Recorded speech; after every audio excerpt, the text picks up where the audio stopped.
Hey guys, this is your News Pledge Nemo here to give you the daily, and for today we're going to talk about Guarulhos, Brazil.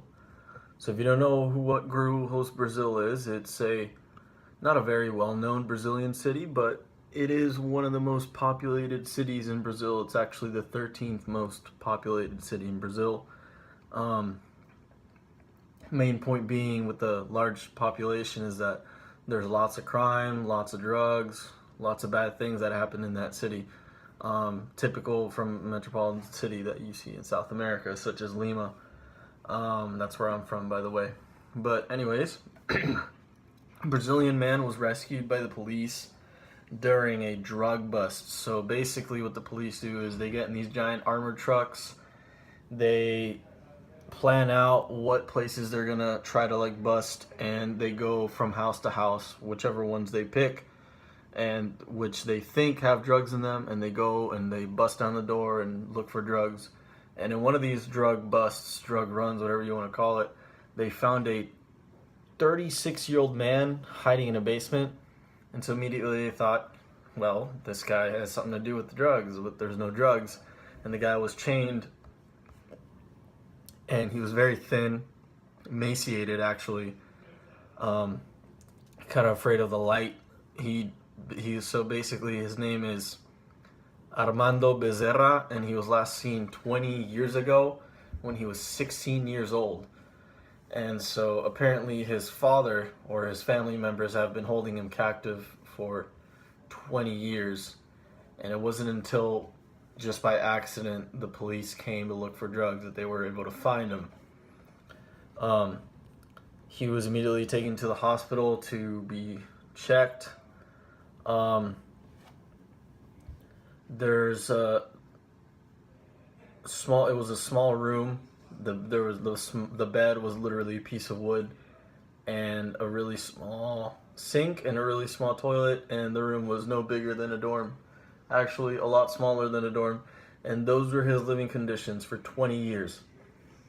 And so, just something to think about. There are bad things that happen in the world. Some people have it worse, a lot worse than others. And these things happen. There are bad people out there, and for whatever reason, we are very lucky to be living in such a safe state. However, it is not safe all the time, considering there is a little bit of corruption. This includes Police Chief James Burke, who is actually currently begging the judge to sentence him to probation after not beating up a junkie just for the hell of it. And so he's saying that after beating up the junkie, he should be put on probation instead of being suspended or fired or put in prison because his mother has cancer.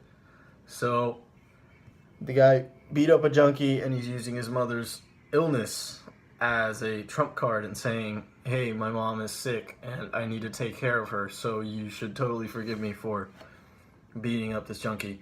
Not that it's definitely important that he should be there for his mom. His mom does need her older son. That is a very important thing. Family should stick together. However, the fact that he's using her illness as a way to try to wiggle himself out of the consequences, to me, is immoral. But to you guys, it may be different, whatever your opinion is. So defense lawyer John Marangolo noted that his client, as a convicted felon, can no longer possess a firearm to protect himself, which is an added penalty to whatever sentence he receives. So he's saying, oh, he doesn't have a firearm, he can't protect himself, then he won't beat up a junkie anymore. But, things happen. He apologized a lot of times. He apologized to the victim, to subordinates, colleagues, police department. So currently there is a federal lawsuit pending against Burke. So monetary federal lawsuit, basically a ton of money that he has to pay. And there is no mention of the court papers of Suffolk County District Attorney Thomas Spada, who was a mentor to Burke throughout his career.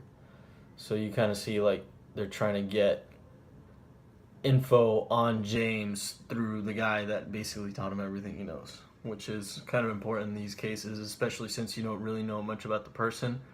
It's really helpful to find someone from their past that knows them really well, that really gets it gets stuff done, and then you're able to sort through all the bullshit that is said in the courtroom that is basically just emotion and people trying to escape the punishment. So with that being said, you guys have a wonderful morning.